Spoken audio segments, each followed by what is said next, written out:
ABC Radio Queensland with Sheridan Stewart. G'day, good to be with you. And with me is Brad Everton. I think you met Brad a couple of weeks ago when Bill McDonald was looking after the program for me. Basically, if you've got kids graduating year 12 at the moment, they could be having a bit of a time, which means you could be as well, between schoolies, uni plans, gap years, full-time employment, casual employment, or just plain unemployment and scratching your head, thinking, I don't know what I want to do with the rest of my life. Brad Everton is a Sunshine Coast-based author, psychologist, and a dad as well. Tell us about your kids, Brad. How old are they? Thanks, Sharon. We've got a 11-year-old, and we've also now have a new addition in our family. Oh, wow. So we have a 7-month-old. Wow. So you're another 20 years ahead of you.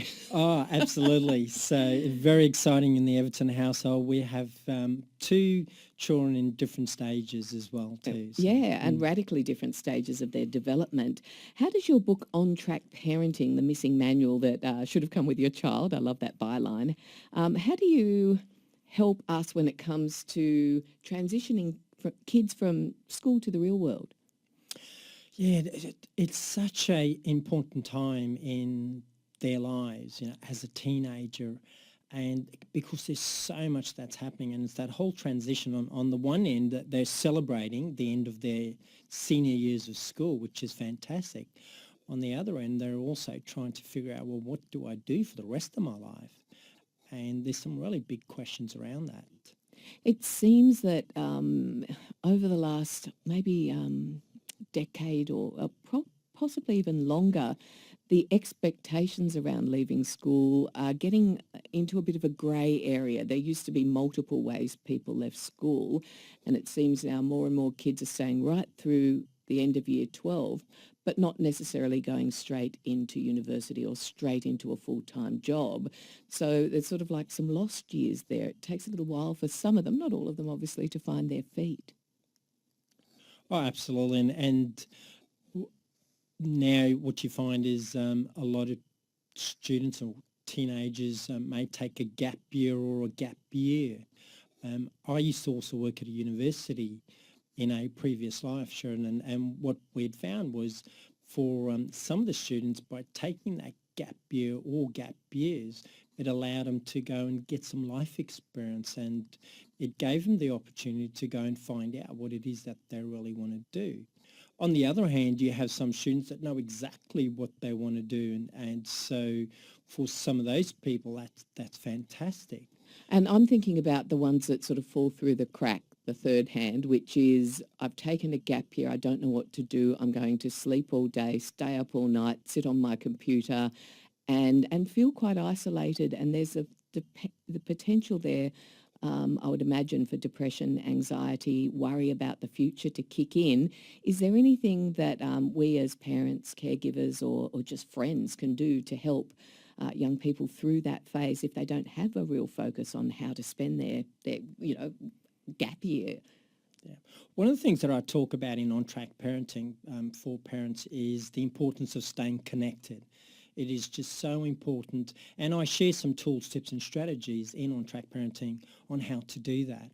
But staying connected with our teenager to be able to stay connected in terms of their interests, trying to help them. When it comes to career, one of the 2 questions that I actually encourage parents to ask, and once upon a time we would ask our children, what do you want to do when you grow up? Yeah, the classic question.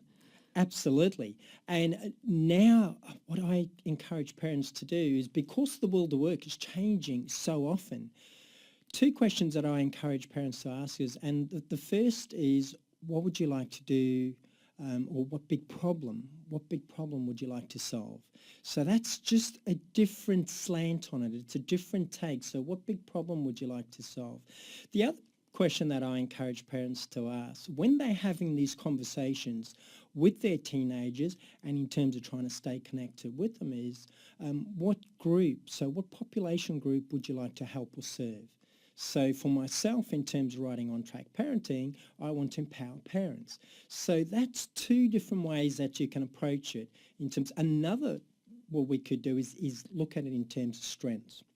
We all have strengths, And it's about reminding our teenagers that they do have strengths.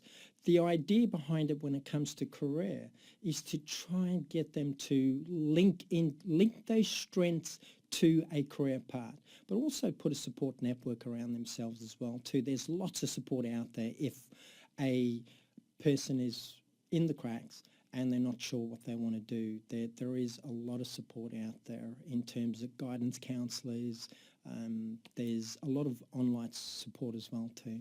Where's a good place to start with that, apart from your book? Look, a good place to start in terms of, for a parent, a good place is to be able to ask themselves those questions. How can I support my child? Another good place to start is, and I really wished I had this information passed to myself when I left school. I took a couple of gap years before I decided what it was that I wanted to do. It's another really big point is, and as I said, I wish this was shared to me when I'd left school. Go and find a mentor. Find somebody I like that can help you. So, and in essence, a mentor is somebody who already has what you don't have. So it could be a career mentor. You can find a mentor in any area of your life.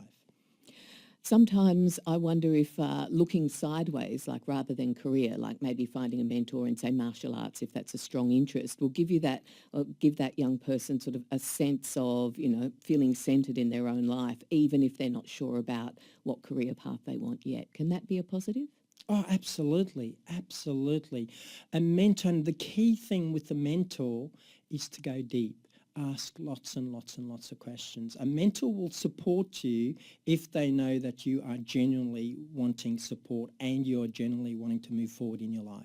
And lastly, we could talk for hours, of course, because there's so much to talk about in this particular arena, but around socialising, like at school, you're pretty much forced into situations where you're spending time with the same group of people all the time. Some of them are friends, some of them aren't, but you're surrounded by people. There's social elements to that. You have your lunch break, you have after school activities. That can change after graduation, and suddenly you as the young person are expected to take control of that. It's not organised for you. You've got to actually plan your own social life. How can we help out with that? What sort of advice have you got there? Oh, look, once again, put a support network around yourself. So I would encourage people to put both a personal support network, stay in contact with your mates. I call it your circle of influence. And what I encourage people to do, I often say, choose your circle of influence carefully. But choose people that can empower you. The other thing when it does come to relationships, and I guess as parents, is to remind our teenagers that not all relationships work out. So it's also recognising that not all relationships will work out. And if they don't, I know this is easier said than done, but don't take it personally. Mm-hmm. Do you have hobbies yourself, Brad? I'm segueing here to my next topic. What sort of things do you love to get involved with that actually engage the kids? Like hobbies that you can do together? Oh, look, really good question. In terms of hobbies, as a family, I would encourage families to stay connected. I know as our family, we have our 11-year-old who also plays sport. He loves sport, he plays soccer. So as a family, I love to be able to get out there and just kick the ball, or even just to help out as well too. So there is many things, but the key thing when it comes to hobbies is if it can help us to develop skills. So if it can help us to develop our social skills, that's another way of looking at it as well. Obviously, you still want to have a lot of fun, and so that's an important part of it. But if it's helping you to develop your social skills, if it's helping you to develop your problem-solving skills, even better. My husband, when my stepsons were in their sort of mid to late primary years heading into high school, decided to take up archery because all three of them were interested in it. And that led to, hanging out together a little bit, shooting things and learning how to use your bow and arrow, all that sort of thing.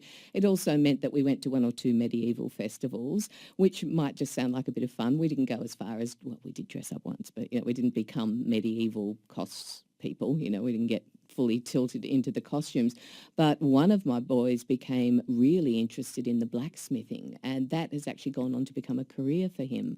So sometimes that interest, it's not always in our academic aspects of school that we find something that is meaningful for us when it comes to the rest of our lives. Oh, absolutely. And that's where we can find those interests. We can actually find those interests through our hobbies.